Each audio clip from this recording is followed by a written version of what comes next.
ਉਹਨਾਂ ਦੇ ਨੋਟਿਸ 'ਚ ਆਇਆ ਸੀ ਕਿ ਕੁਝ ਨੌਜਵਾਨਾਂ ਵੱਲੋਂ ਕਿਸੇ ਆਏ ਹੋਏ ਮਹਿਮਾਨ ਦਾ ਜਾਂ ਕਿਸੇ ਬੁਲਾਰੇ ਦਾ ਵਿਰੋਧ ਕੀਤਾ ਗਿਆ। ਕਈ ਬੁਲਾਰਿਆਂ ਵੱਲੋਂ ਸਟੇਜ ਤੋਂ ਵੀ ਜਿਹੜਾ ਵਾ ਕੁਝ ਗੱਲਾਂ ਐਸੀਆਂ ਕਹੀਆਂ ਗਈਆਂ ਜਿਹਦੀ ਲੋੜ ਨਹੀਂ ਸੀ। ਗੁਰਬਾਣੀ ਇਹ ਕਹਿੰਦੀ ਹੈ ਕਿ ਆਪਾਂ ਕਿਸੇ ਦੀ ਦੂਸ਼ਣਬਾਜ਼ੀ ਨਹੀਂ ਕਰਨੀ, ਕਿਉਂਕਿ ਕਿਸੇ ਦੀ ਨਿੰਦਿਆ ਕਰੀਏ ਤੇ ਨਿੰਦਿਆ ਕਰਨ ਵਾਲੇ ਦਾ ਮੂੰਹ ਪਹਿਲਾਂ ਕਾਲਾ ਹੋ ਜਾਂਦਾ। ਜਦੋਂ ਮੋਰਚੇ ਦੀ ਅਗਵਾਈ ਸ਼੍ਰੀ ਗੁਰੂ ਗ੍ਰੰਥ ਸਾਹਿਬ ਕਰ ਰਹੇ ਨੇ, ਗੁਰੂ ਗ੍ਰੰਥ ਸਾਹਿਬ ਜੀ ਸਭਾਏਮਾਨ ਨੇ, ਤੇ ਇੱਦਾਂ ਦੀਆਂ ਗੱਲਾਂ ਨਹੀਂ ਕਰਨੀਆਂ ਚਾਹੀਦੀਆਂ, ਕਿਉਂਕਿ ਪੰਥਕ ਮਰਿਆਦਾ ਅਨੁਸਾਰ ਨਹੀਂ ਆ। ਅਕਾਲ ਤਖਤ ਸਾਹਿਬ ਦੇ ਜਥੇਦਾਰ ਹੋਣ ਦੇ ਤੌਰ 'ਤੇ ਉਹਨਾਂ ਦੀ ਇਹ ਡਿਊਟੀ ਵੀ ਬਣਦੀ ਸੀ ਕਿ ਇਹ ਗੱਲਾਂ ਨੂੰ ਵਾਚਿਆ ਜਾਵੇ, ਖਾਸ ਕਰਕੇ ਜਦੋਂ ਮੋਰਚਾ ਉਹਨਾਂ ਦੀ ਸਰਪ੍ਰਸਤੀ 'ਚ ਲੱਗਾ ਹੋਵੇ। ਰਾਈਟ ਟੂ ਪ੍ਰਾਈਵੇਸੀ ਜਾਂ right to life and liberty article 21 ਆ, ਜਿਹਦਾ ਅਸੀਂ ਰੌਲਾ ਪਾਉਂਦੇ ਆ। ਇਹ ਪੁਲਿਸ ਵਾਲਿਆਂ ਨੂੰ ਕਿੰਨੇ ਅਧਿਕਾਰ ਦਿੱਤਾ ਫੋਨ ਟੈਪਿੰਗ ਕਰਨ ਦਾ? ਅਸੀਂ ਡਰਦੇ ਨਹੀਂ ਆ ਕਿ ਅਸੀਂ ਇਸ ਕਰਕੇ ਕਹਿੰਦੇ ਕਿ ਸਾਡਾ ਫੋਨ ਨਾ ਟੈਪ ਕਰੋ, ਪਰ ਜਿਨ੍ਹਾਂ ਦੇ ਕਰਨ ਵਾਲੇ ਟੈਪ ਉਹਨਾਂ ਦੇ ਕਿਉਂ ਨਹੀਂ ਕਰਦੇ? ਜਿਹੜੇ ਨਸ਼ੇ ਦੇ ਸੁਦਾਗਰ ਨੇ ਉਹਨਾਂ ਦੇ ਕਿਉਂ ਨਹੀਂ ਕਰਦੇ? ਜਿਹੜੇ ਬਹੁਤ ਵੱਡੀ ਹਿਊਮਨ ਟ੍ਰੈਫਿਕਿੰਗ ਕਰ ਰਹੇ ਨੇ ਉਹਨਾਂ ਦੀ ਕਿਉਂ ਨਹੀਂ ਕਰਦੇ? ਸੋ ਜੇ ਅਸੀਂ ਕਨਸਟੀਟਿਊਸ਼ਨਲੀ ਇੱਥੇ ਸਾਡਾ ਰਾਈਟ ਆ ਪ੍ਰੋਟੈਸਟ ਕਰਨ ਦਾ, ਜੇ ਅਸੀਂ ਕਰ ਰਹੇ ਹਾਂ ਤੇ ਉਹਦੇ ਤੇ ਤੁਸੀਂ ਸਾਨੂੰ ਇੱਦਾਂ ਟੈਪਿੰਗ ਕਰਕੇ ਜਾਂ ਸਾਨੂੰ ਇੱਦਾਂ ਨਾ ਗੱਲਾਂ ਮੰਨ ਕੇ ਸਾਨੂੰ ਜਿਹੜਾ ਧਮਕਾਉਣਾ, ਇਹ ਕਿੱਥੋਂ ਦੀ ਕਾਨੂੰਨੀ ਗੱਲ ਹੈਗੀ ਆ? 3 ਤਰੀਕ ਨੂੰ ਪੇਸ਼ ਕਰਨਾ ਹੈ ਹਵਾਰਾ ਜੀ ਨੂੰ। ਜੇ ਪ੍ਰਸ਼ਾਸਨਿਕ ਤੌਰ ਤੇ ਉਹਨਾਂ ਨੂੰ ਪੇਸ਼ ਨਹੀਂ ਕੀਤਾ ਜਾਂਦਾ, ਕਿਸੇ ਤਰ੍ਹਾਂ ਦੀ ਕੋਈ ਕੁੰਡੀ ਪਾ ਵੀ ਲਈ ਜਾਂਦੀ ਆ, ਫਿਰ ਉਸ ਤੋਂ ਬਾਅਦ ਮੋਰਚਾ ਕੋਈ ਇਸ ਤੋਂ ਅਗਲਾ ਕੋਈ ਪੋਲੀਟੀਕਲੀ ਐਕਸ਼ਨ ਲੈ ਰਿਹਾ ਕਿ ਅਸੀਂ ਜਿਹੜਾ ਸਿੰਬੋਲਿਕ ਇੱਕ ਪ੍ਰੋਟੈਸਟ ਕਰਨ ਦੀ ਤਿਆਰੀ ਕਰਾਂਗੇ। ਔਰ ਜਿਹੜੇ ਆਫੀਸਰਸ ਨੇ ਜਿਨ੍ਹਾਂ ਨੇ ਇਹ ਲਾਲੈਸਨੈਸ ਕ੍ਰੀਏਟ ਕੀਤੀ ਆ, ਇਹਨਾਂ ਦੀ ਜਿਹੜੀ ਆ ਪਬਲਿਕ ਦੇ ਵਿੱਚ ਇਹਨਾਂ ਦੀ ਲਾਲੈਸ ਨੂੰ ਜਗ ਜ਼ਾਹਰ ਹੋਵੇ।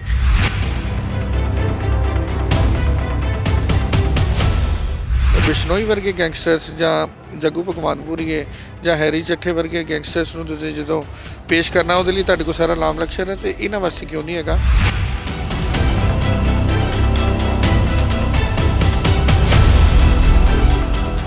ਸਤਿ ਸ਼੍ਰੀ ਅਕਾਲ ਦਾ ਅਨਮਿਊਟ ਦੇਖ ਰਹੇ ਹੋ ਤੁਸੀਂ, ਤੇ ਮੈਂ ਆ ਰਵੀ ਸੰਗਰਾਹੁਰ। ਮੋਹਾਲੀ ਦੇ ਵਿੱਚ ਕੌਮੀ ਇਨਸਾਫ ਮੋਰਚਾ ਚੱਲ ਰਿਹਾ ਹੈ ਔਰ ਮੋਰਚੇ ਦੇ ਵਿੱਚ 4 ਮੰਗਾਂ ਨੇ।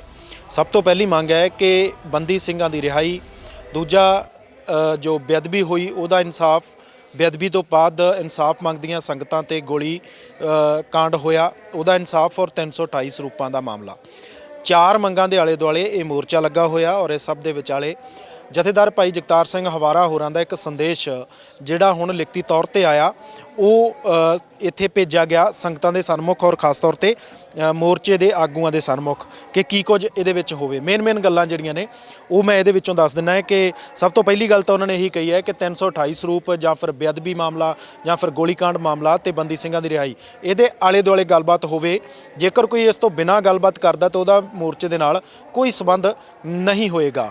ਇਸ ਤੋਂ ਬਿਨਾਂ ਉਹਨਾਂ ਨੇ ਜਿਹੜਾ ਹੈ ਉਹ ਬਹੁਤ ਸਾਰੀਆਂ ਜਿਹੜੀਆਂ ਇਸ ਮੋਰਚੇ ਨੂੰ ਇੱਕ ਰਾਹ ਦਿਖਾਉਂਦੀਆਂ ਹੋਈਆਂ ਗੱਲਾਂ ਕਹੀਆਂ ਨੇ, ਉਹ ਇੱਕ ਲਿਖਤੀ ਤੌਰ ਤੇ ਭੇਜਿਆ। ਇਸ ਤੋਂ ਬਿਨਾਂ ਜਿਹੜੇ ਐਡਵੋਕੇਟ ਦਿਲਸ਼ੇਰ ਸਿੰਘ ਨੇ ਜਗਤਾਰ ਸਿੰਘ ਹਵਾਰਾ ਹੋਰਾਂ ਦਾ ਕੇਸ ਦੇਖ ਰਹੇ ਆ, ਉਹ ਭਾਈ ਪਰਮਜੀਤ ਸਿੰਘ ਪਿਉਰਾ ਔਰ ਜਗਤਾਰ ਸਿੰਘ ਤਾਰਾ ਹੋਰਾਂ ਨੂੰ ਵੀ ਮਿਲੇ ਨੇ। ਇਸ ਤੋਂ ਪਹਿਲਾਂ ਕੰਟਰੋਵਰਸ਼ਲ ਗੱਲ ਇੱਕ ਇਹ ਸਾਹਮਣੇ ਆ ਰਹੀ ਸੀ ਕਿ ਉਹਨਾਂ ਨੇ ਕੁਝ ਇਤਰਾਜ਼ ਜਤਾਏ ਨੇ ਇੱਕ ਪ੍ਰੈਸ ਕਾਨਫਰੰਸ ਦੇ ਰਾਹੀਂ। ਜਿਹੜੀ press conference advocate Simranjit Singh ਹੋਰਾਂ ਨੇ ਕੀਤੀ ਸੀ, ਉਹਦੇ ਵਿੱਚ ਕੁਝ ਇਤਰਾਜ਼ ਦਰਸਾਏ ਗਏ ਸੀ। ਪਰ ਹੁਣ ਜਿਹੜੇ ਦਿਲਸ਼ੇਰ ਸਿੰਘ ਨੇ ਐਡਵੋਕੇਟ, ਉਹ ਮਿਲ ਕੇ ਆਏ ਨੇ। ਉਹਨਾਂ 'ਤੇ ਕੀ ਸਹਿਮਤੀ ਬਣੀ ਜਾਂ ਫਿਰ ਕੀ ਉਹਨਾਂ ਨੂੰ ਮਿਲ ਕੇ ਗੱਲਬਾਤ ਹੋਈ ਹੈ, ਤਮਾਮ ਗੱਲਾਂ ਬਾਤਾਂ ਕਰਾਂਗੇ। ਸਰ ਬਹੁਤ ਬਹੁਤ ਸਵਾਗਤ ਜੀ। ਮਿਹਰਬਾਨੀ ਜੀ।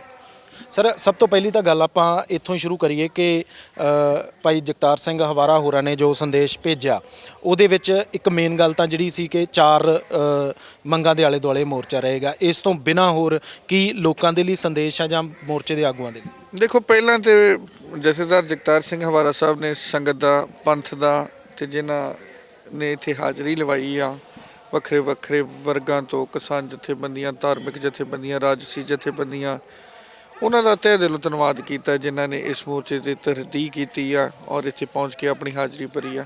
ਖਾਸ ਕਰਕੇ 26 ਜਨਵਰੀ ਨੂੰ ਜਿਹੜੀ ਸੰਗਤ ਨੇ ਬਹੁਤ ਵੱਡੀ ਤਾਦਾਦ ਦੇ ਵਿੱਚ ਇੱਥੇ ਹਾਜ਼ਰੀ ਭਰੀ, ਉਹਨਾਂ ਦਾ ਵੀ ਉਹਨਾਂ ਨੇ ਕੋਟਨ ਧੰਨਵਾਦ ਕੀਤਾ। ਮਾਮਲਾ ਇਹ ਉਹਨਾਂ ਦੇ ਨੋਟਿਸ 'ਚ ਆਇਆ ਸੀ ਕਿ ਕੁਝ ਨੌਜਵਾਨਾਂ ਵੱਲੋਂ ਕਿਸੇ ਆਏ ਹੋਏ ਮਹਿਮਾਨ ਦਾ ਜਾਂ ਕਿਸੇ ਬੁਲਾਰੇ ਦਾ ਵਿਰੋਧ ਕੀਤਾ ਗਿਆ। ਔਰ ਕਈ ਬੁਲਾਰਿਆਂ ਵੱਲੋਂ ਸਟੇਜ ਤੋਂ ਵੀ ਜਿਹੜਾ ਵਾ ਕੁਝ ਗੱਲਾਂ ਐਸੀਆਂ ਕਹੀਆਂ ਗਈਆਂ ਜਿਹਦੀ ਲੋੜ ਨਹੀਂ ਸੀ। ਕਹਿਣ ਤੋਂ ਭਾਵ ਕੋਈ ਕਿਸੇ ਖਿਲਾਫ ਬੋਲਣਾ। ਉਹਨਾਂ ਨੇ ਇਹਦਾ ਹਵਾਲਾ ਇਹ ਦਿੱਤਾ ਕਿ ਗੁਰਬਾਣੀ ਇਹ ਕਹਿੰਦੀ ਹੈ ਕਿ ਆਪਾਂ ਕਿਸੇ ਦੀ ਦੂਸ਼ਣਬਾਜ਼ੀ ਨਹੀਂ ਕਰਨੀ, ਕਿਉਂਕਿ ਕਿਸੇ ਦੀ ਨਿੰਦਿਆ ਕਰੀਏ ਤੇ ਨਿੰਦਿਆ ਕਰਨ ਵਾਲੇ ਦਾ ਮੂੰਹ ਪਹਿਲਾਂ ਕਾਲਾ ਹੋ ਜਾਂਦਾ। ਤੇ ਉਹਦਾ ਹਵਾਲਾ ਦਿੰਦੇ ਆ। ਤੇ ਦੂਜੀ, ਜਦੋਂ ਮੋਰਚੇ ਦੀ ਅਗਵਾਈ ਸ੍ਰੀ ਗੁਰੂ ਗ੍ਰੰਥ ਸਾਹਿਬ ਕਰ ਰਹੇ ਨੇ, ਗੁਰੂ ਗ੍ਰੰਥ ਸਾਹਿਬ ਜੀ ਸਭਾਏਮਾਨ ਨੇ, ਤੇ ਇੱਦਾਂ ਦੀਆਂ ਗੱਲਾਂ ਨਹੀਂ ਕਰਨੀਆਂ ਚਾਹੀਦੀਆਂ, ਕਿਉਂਕਿ ਪੰਥਕ ਮਰਿਆਦਾ ਅਨੁਸਾਰ ਨਹੀਂ ਆ। ਤੇ ਅਕਾਲ ਤਖਤ ਸਾਹਿਬ ਦੇ ਜਥੇਦਾਰ ਹੋਣ ਦੇ ਤੌਰ ਤੇ ਉਹਨਾਂ ਦੀ ਇਹ ਡਿਊਟੀ ਵੀ ਬਣਦੀ ਸੀ ਕਿ ਇਹ ਗੱਲਾਂ ਨੂੰ ਵਾਚਿਆ ਜਾਵੇ, ਖਾਸ ਕਰਕੇ ਜਦੋਂ ਮੋਰਚਾ ਉਹਨਾਂ ਦੀ ਸਰਪ੍ਰਸਤੀ 'ਚ ਲੱਗਾ ਹੋਵੇ। ਤੇ ਇਹ ਉਹਨਾਂ ਨੇ ਸੁਝਾਅ ਭੇਜੇ ਨੇ। ਪਹਿਲਾਂ ਅਸੀਂ ਲਿਖਤੀ ਲਾਏ ਸੀ ਫਲੈਕਸ ਬੋਰਡਾਂ ਤੇ, ਉਸ ਤੋਂ ਬਾਅਦ ਉਹਨਾਂ ਨੇ ਆਪਣਾ ਆਪ ਇੱਕ ਜਿਹੜਾ ਚਿੱਠੀ ਜਾਰੀ ਕੀਤੀ ਆ, ਜੋ ਅਸੀਂ ਤੁਹਾਡੇ ਰੂਬਰੂ ਕੀਤੀ ਆ। ਤੇ ਇਹ ਅੱਛੀ ਗੱਲ ਆ। ਇਹਦੇ 'ਚੋਂ ਸਾਨੂੰ ਸਿੱਖਣਾ ਚਾਹੀਦਾ ਕਿ ਅਸੀਂ ਗੁਰਮਤਿ ਮਰਿਆਦਾ ਅਨੁਸਾਰ ਕਿੱਦਾਂ ਮੋਰਚੇ ਚਲਾਉਣੇ ਨੇ, ਕਿੱਦਾਂ ਸਟੇਜਾਂ ਚਲਾਉਣੀਆਂ ਹੈ, ਤੇ ਕਿੱਦਾਂ ਆਪਣਾ ਜੀਵਨ ਬਤੀਤ ਕਰਨਾ। ਹਵਾਰਾ ਸਾਹਿਬ ਦੇ ਕੁਝ ਕੇਸ ਸੀ ਜਿਨ੍ਹਾਂ ਦਾ ਤੁਸੀਂ ਕਈ ਸਾਡੇ ਨਾਲ ਵੀ ਗੱਲਬਾਤ ਕਰਦੇ ਹਾਂ, ਜ਼ਿਕਰ ਵੀ ਕਰਦੇ ਰਹੇ ਕਿ 4 ਮਾਮਲਿਆਂ ਦੇ ਅੰਦਰ ਉਹਨਾਂ ਦਾ ਟਰਾਇਲ ਹੀ ਨਹੀਂ ਹੋਇਆ। ਕੁਝ ਖਰੜ ਦੇ ਮਾਮਲੇ ਸੀ, ਕੁਝ ਹੋਰ ਮਾਮਲੇ ਸੀ। ਉਹਨਾਂ ਦੇ ਵਿੱਚ ਇੱਕ ਸੁਣਵਾਈ ਹੁਣ 3 ਤਰੀਕ ਦੀ ਹੈ। ਉਹਦੇ ਵਿੱਚ ਸਮਝਾ ਸਕਦੇ ਹੋ ਕਿ ਕਿਹੜਾ ਕੇਸ ਸੀ, ਕਿਸ ਮਾਮਲੇ ਦੇ ਅੰਦਰ ਉਹਨਾਂ ਨੂੰ ਨਾਮਜ਼ਦ ਕੀਤਾ ਗਿਆ ਸੀ? ਦੇਖੋ ਜੀ, ਇਹ 1998 ਦਾ ਇੱਕ 31 ਨੰਬਰ FIR ਆ ਥਾਣਾ ਸੁਹਾਣੇ ਦਾ। 1998 ਦਾ ਕੇਸ, ਅੱਜ ਤੱਕ ਉਸ ਕੇਸ 'ਚ ਚਾਰਜ ਨਹੀਂ ਲੱਗਾ। ਪਿਛਲੇ 2 ਮਹੀਨੇ ਹੀ ਇਹਨਾਂ ਨੇ ਜਿਹੜਾ ਚਲਾਨ ਪੇਸ਼ ਕੀਤਾ ਹੈ, ਉਹ ਵੀ ਉਦੋਂ ਕੀਤਾ ਜਦੋਂ ਅਸੀਂ ਇੱਕ ਦਰਖਾਸਤ ਦਿੱਤੀ ਕੋਰਟ ਨੂੰ ਕਿ ਆਹ ਕੇਸ ਪੈਂਡਿੰਗ ਆ ਤੇ ਇਹਦੇ 'ਚ ਚਲਾਨ ਪੇਸ਼ ਕਰੋ। 5 ਦਫਾ ਜਿਹੜਾ ਉਹਨਾਂ ਨੇ ਟਾਈਮ ਲਿਆ। ਫਿਰ show cause notice SHO Sohana ਨੂੰ, ਨੈਬ ਸਿੰਘ ਇੱਕ SHO ਆ, ਉਹਨੂੰ ਦਿੱਤਾ। ਉਸ ਤੋਂ ਬਾਅਦ ਜਿਹੜਾ ਚਲਾਨ ਪੇਸ਼ ਹੋਇਆ, ਚਲਾਨ ਪੇਸ਼ ਹੋਣ ਤੋਂ ਬਾਅਦ ਪ੍ਰੋਸੀਜਰ ਇਹ ਕਹਿੰਦਾ ਹੈ ਕਿ ਚਾਰਜ ਲੱਗਣਾ ਚਾਹੀਦਾ। ਚਾਰਜ ਇਨ ਪਰਸਨ ਲੱਗਣਾ, ਚਾਰਜ ਲਈ ਪ੍ਰੋਡਕਸ਼ਨ ਦੀ ਲੋੜ ਹੈ। ਅਸੀਂ ਜਦੋਂ ਉਹਨਾਂ ਨੇ ਇਹ ਗੱਲ ਕੀਤੀ ਹੈ, ਆਪਣੇ ਮੈਜਿਸਟਰੇਟ ਸਾਹਿਬ ਨੇ ਆਰਡਰ ਦੇ ਦਿੱਤਾ ਤਿਹਾੜ ਜੇਲ੍ਹ ਨੂੰ ਕਿ ਬੰਦਾ ਪੇਸ਼ ਕਰੋ ਜੀ, ਪ੍ਰੋਡਕਸ਼ਨ ਵਾਸਤੇ ਚਾਰਜ ਲੱਗਣਾ। ਤਿਹਾੜ ਜੇਲ੍ਹ ਨੇ ਪ੍ਰੋਡਕਸ਼ਨ ਨਹੀਂ ਕੀਤੀ। ਅਸੀਂ ਉਹਨਾਂ ਨੂੰ ਇੱਕ ਵਾਈਬਲ ਤਰੀਕਾ ਦੱਸਿਆ ਕਿ ਕੇਸ ਤੇ ਪੰਜਾਬ ਪੁਲਿਸ ਦਾ ਹੈ, ਤੇ ਪੰਜਾਬ ਪੁਲਿਸ ਦਾ ਕੇਸ ਹੋਣ ਕਰਕੇ ਤੇ ਤਿਹਾੜ ਨੂੰ ਕਿਉਂ ਤੁਸੀਂ ਜ਼ਿੰਮੇਵਾਰੀ ਲਾਉਂਦੇ ਹੋ? ਤੁਸੀਂ ਪੰਜਾਬ ਪੁਲਿਸ ਦੇ SSP ਦੀ ਲਾ ਦਿਓ। ਉਹਨਾਂ ਨੇ ਇਹੋ ਹੀ ਆਰਡਰ ਜਿਹੜਾ ਵਾ SSP ਥਰੂ ਜਿਹੜਾ ਕਰਤਾ ਪ੍ਰੋਡਕਸ਼ਨ ਵਾਰੰਟ। ਪਿਛਲੀ ਡੇਟ ਤੇ 12 ਜਨਵਰੀ ਨੂੰ ਜਦੋਂ ਐਗਜ਼ੀਕਿਊਟ ਕਰਨਾ ਸੀ, ਉਹਨਾਂ ਨੇ ਉਸ ਆਰਡਰ ਨੂੰ ਤੁਸੀਂ ਨਹੀਂ ਦਿੱਤੀ ਤਵੱਜੋ। ਉਹਨਾਂ ਨੇ ਇੱਕ ਸਿੰਪਲ ਈਮੇਲ ਕਰਤੀ SSP ਸਾਹਿਬ ਦੇ ਕਹਿਣ ਤੇ ਕਿਸੇ ਆਫੀਸਰ ਨੇ। ਹੁਣ ਜੱਜ ਸਾਹਿਬ ਨੇ ਐਕਸਪਲੇਨੇਸ਼ਨ ਮੰਗੀ ਉਹਨਾਂ ਕੋਲ ਕਿ ਮੈਂ ਤੇ ਤੁਹਾਨੂੰ ਕਿਹਾ ਸੀ ਪ੍ਰੋਡਕਸ਼ਨ ਵਾਰੰਟ ਨੂੰ ਐਗਜ਼ੀਕਿਊਟ ਕਰੋ। ਪ੍ਰੋਡਕਸ਼ਨ ਵਾਰੰਟ ਐਗਜ਼ੀਕਿਊਟ ਦਾ ਮਤਲਬ ਹੈ ਕਿ ਉਹਨੂੰ ਤੁਸੀਂ ਤਮੀਲ 'ਚ ਕਰੋ, ਬੰਦੇ ਨੂੰ ਲੈ ਕੇ ਆਓ, ਆਪਣਾ ਸਿਕਿਉਰਿਟੀ ਦਾ ਪ੍ਰਬੰਧ ਕਰਕੇ। ਤੁਹਾਨੂੰ ਈਮੇਲ ਕਰਨ ਨੂੰ ਕਿਹਨੇ ਕਿਹਾ ਸੀ? ਉਹਦੀ ਉਹਨਾਂ ਨੇ ਐਕਸਪਲੇਨੇਸ਼ਨ ਵੀ ਕਾਲ ਕੀਤੀ ਆ। ਹੁਣ ਉਹੋ ਹੀ ਆਰਡਰ ਦੁਬਾਰਾ 3 ਫਰਵਰੀ ਵਾਸਤੇ ਆ ਕਿ ਉਹਨਾਂ ਨੂੰ ਜਿਹੜਾ ਇੱਥੇ 3 ਫਰਵਰੀ ਨੂੰ ਪੇਸ਼ ਕਰੋ, ਤਾਂ ਜੋ ਜਿਹੜਾ 1998 ਦਾ ਕੇਸ ਆ ਉਹ ਕਿਸੇ ਬੰਨੇ ਲਾ ਸਕੀਏ। ਹੁਣ ਇਹ ਆਉਣ ਵਾਲਾ ਸਮਾਂ ਦੱਸੇਗਾ ਕਿ ਇਹ ਕੀ ਕਰਦੇ ਨੇ। ਹੁਣ ਕਿੱਡੀ ਹੈਰਾਨੀ ਦੀ ਗੱਲ ਆ ਕਿ ਇੱਕ ਮਾਨਯੋਗ ਅਦਾਲਤ ਇੱਕ ਸੀਨੀਅਰ IPS ਆਫੀਸਰ ਨੂੰ ਡਾਇਰੈਕਸ਼ਨ ਦਿੰਦੀ ਆ, ਤੇ ਜੇ ਉਹ ਕਾਨੂੰਨ ਦੀ ਜਾਂ ਕੋਰਟ ਦੀ ਗੱਲ ਮੰਨਣ ਨੂੰ ਤਿਆਰ ਨਹੀਂ, ਤੇ ਕੈਸਾ ਮੁਲਕ ਆ? ਤੁਹਾਨੂੰ ਲੱਗਦਾ ਇੱਕ SSP ਨੇ ਨਹੀਂ ਇਹ ਹੁਕਮ ਮੰਨੇ ਹੋਣੇ? ਤੇ ਕੁਦਰਤੀ ਇਹੋ ਹੀ ਗੱਲ ਆ। ਜਾਂ SSP ਦੱਸੇ ਵੀ ਕਿਉਂ ਨਹੀਂ ਕੀਤਾ, ਕੀ ਕਾਰਨ ਨੇ? ਜਦੋਂ ਇੱਕ ਅਦਾਲਤ ਸਧਾਰਨ ਬੰਦੇ ਨੂੰ ਕੋਈ ਆਰਡਰ ਦਿੰਦੀ ਹੈ, ਜੇ ਉਹ ਨਾ ਮੰਨੇ ਤੇ ਉਹਦੇ ਤੇ ਕਾਰਵਾਈ ਹੋ ਜਾਂਦੀ ਆ।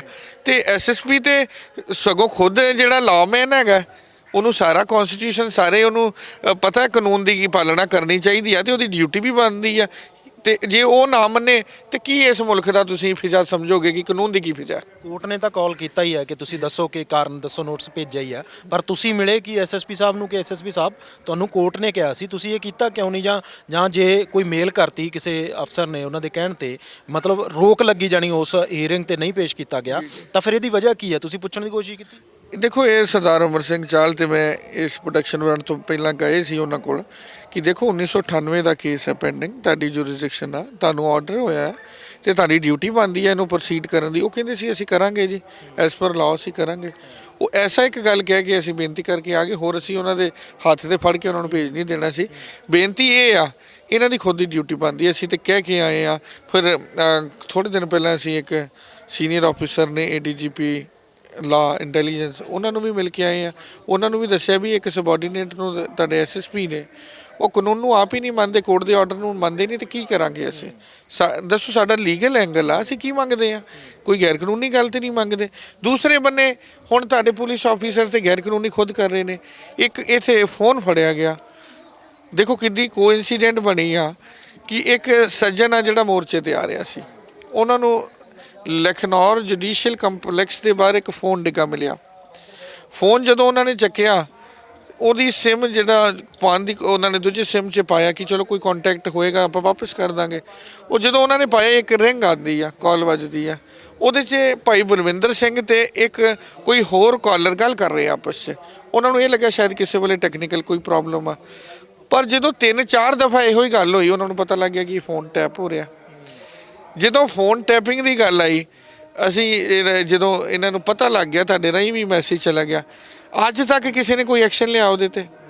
ਕੀ ਅਸੀਂ ਕਨਸਟੀਟਿਊਸ਼ਨ ਦੀ ਗੱਲ ਕਰੀਏ, ਰਾਈਟ ਜਿਹੜਾ ਵਾ ਰਾਈਟ ਟੂ ਪ੍ਰਾਈਵੇਸੀ ਜਾਂ right to life and liberty article 21 ਆ, ਜਿਹਦਾ ਅਸੀਂ ਰੌਲਾ ਪਾਉਂਦੇ ਆ, ਇਹ ਪੁਲਿਸ ਵਾਲਿਆਂ ਨੂੰ ਕਿੰਨੇ ਅਧਿਕਾਰ ਦਿੱਤਾ ਫੋਨ ਟੈਪਿੰਗ ਕਰਨ ਦਾ?